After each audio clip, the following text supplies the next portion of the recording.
Socialism is a very recent political ideology compared to capitalism, with approximately 200 years between them. Since emerging in the 18th century, socialism has become a very well-known ideology, with about 53% of Britons aged between 18 and 34 supporting it as of March 2023. But where did it begin, and why are so many people supporting it?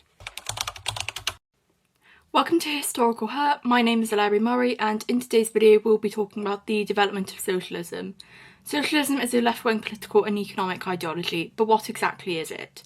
Starting off with the definition of socialism, socialism is defined as a political and economic theory of social organisation which advocates that the means of production, distribution and exchange should be owned or regulated by the community as a whole.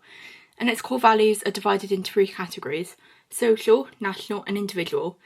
And these include freedom, equality, justice and rule of law, which are social values, prosperity, civility, democracy and harmony, which are the national values, and the individual values are patriotism, which is different from right-wing patriotism, as socialist patriotism promotes people living within Marxist and Leninist countries to adopt a boundless love for the socialist homeland and a commitment to the revolutionary transformation of society, as well as integrity, dedication and friendship being the next individual values. Their ideals also include production for use rather than for profit, an equitable distribution of wealth and material resources among all people, no more competitive buying and selling in the market, and free access to goods and services. Now, where did socialism really begin?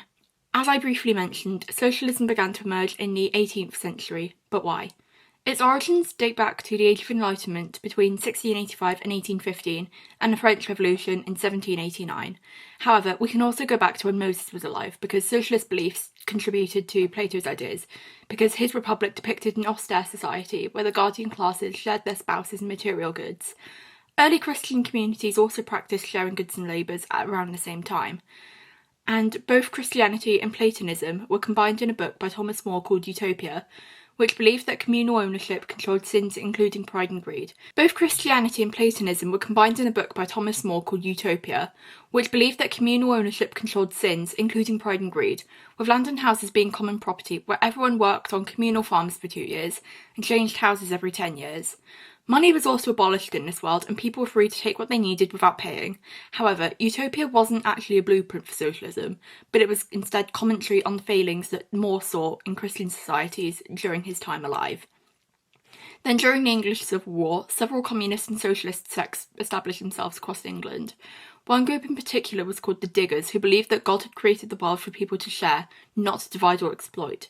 However, when they acted on their beliefs by planting on land that they didn't own, they were met with Oliver Cromwell's men, called a protectorate, which was a form of government between 1653 and 1659, and they were very quickly disbanded. Now, coming back to the French Revolution, one of the early socialists, who was utopian, supported the revolution. His name was Claude-Henri de Saint-Simon.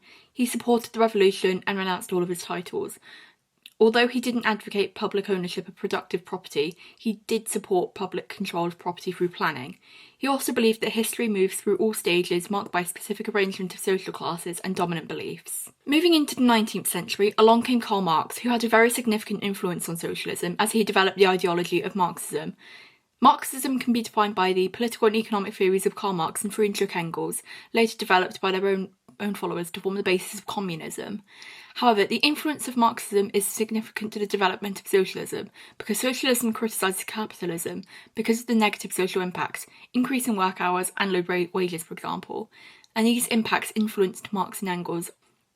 And a Marxist belief was that capitalists profit off of workers, and Marx also predicted that capitalism would self-destruct through monopolies and class revolts.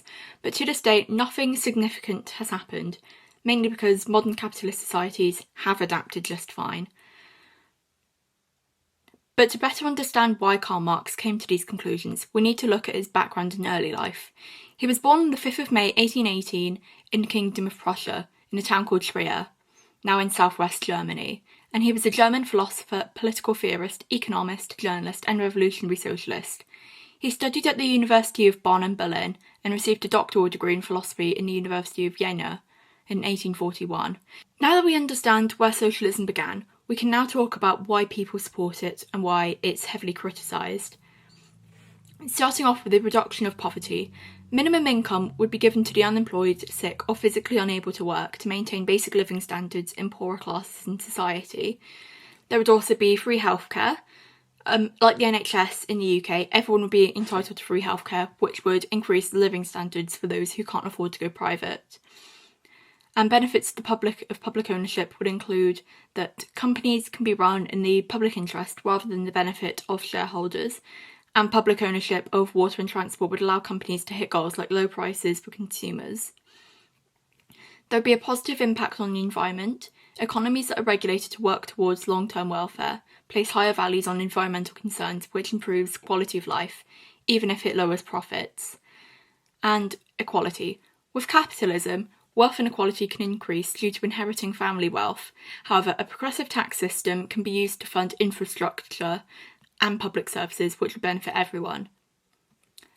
And now, with every ideology, no matter what it is, there are always going to be negative points, which I also wanted to bring up now. Socialists argue for wealth taxes, however, they would raise little money.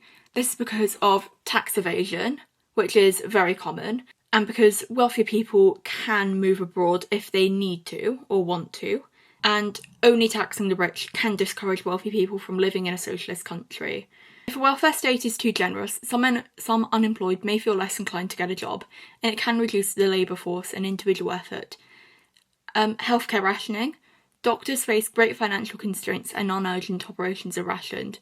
Powerful unions can lead to labour market antagonism. While socialism aims for a harmonious society, if the policies are geared towards strengthening trade unions and aiming for perfect equality, it can lead to a them and us attitude between workers and owners, which can lead to strikes.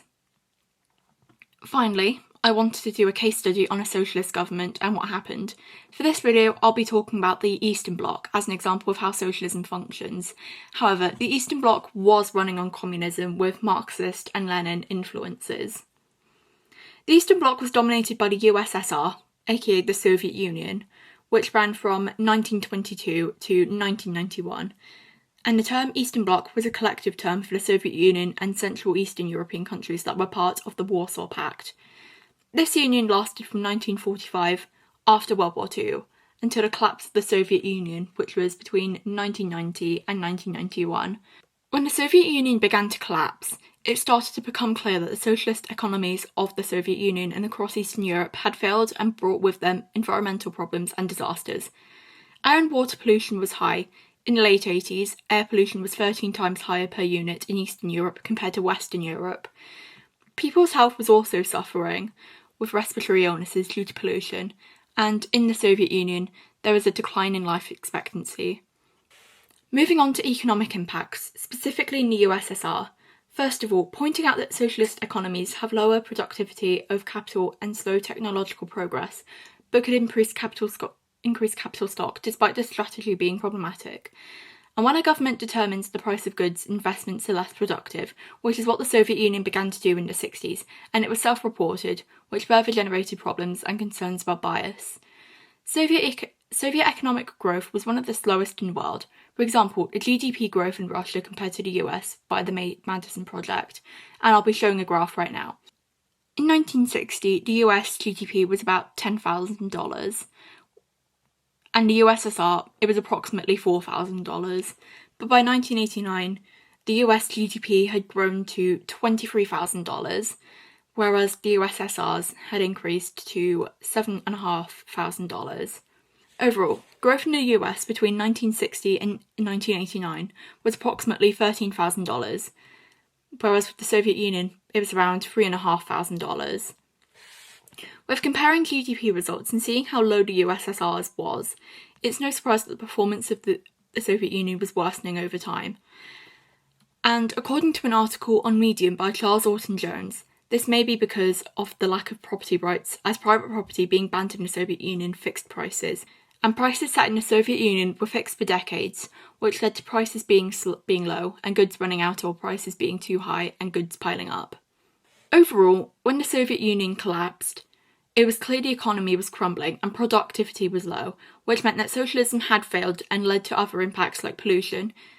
And according to some, one being Mikhail Gorbachev, the Chernobyl nuclear disaster contributed to the failure of socialism, mainly because the nuclear plant was really the product of a broken and distorted system that could no longer continue, and Chernobyl and its fallout was the fruit of a system built on lies, patronage, and a totalitarian ideology that would always place itself before the lives of its subjects. To conclude the video, I wanted to compare socialism and communism. They're both left-wing ideologies, but they're quite different from each other, and they're often confused with each other. While both ideologies reject capitalism and believe economic power should be given to the working class, communism's end goal is to achieve a classless society and advocate for the working class to control government, whereas socialism can allow the continued existence of capitalism in some parts of the economy and public ownership of some means of production. And as we've recently seen, New York has a new mayor called Zoran Mamdani, who is a democratic socialist. And President Maduro was recently removed from office in Venezuela, which led to mass celebrations by Venezuelans. Although an interesting thing to point out is that many left-wing socialists were actually protesting for Maduro's release and for him to be brought back to Venezuela, despite the celebrations from Venezuelans who had actually lived in socialism. But thank you for listening to today's video. Please follow me on Instagram and TikTok for more videos, and I'll see you in the next one, which will be very soon. Bye guys!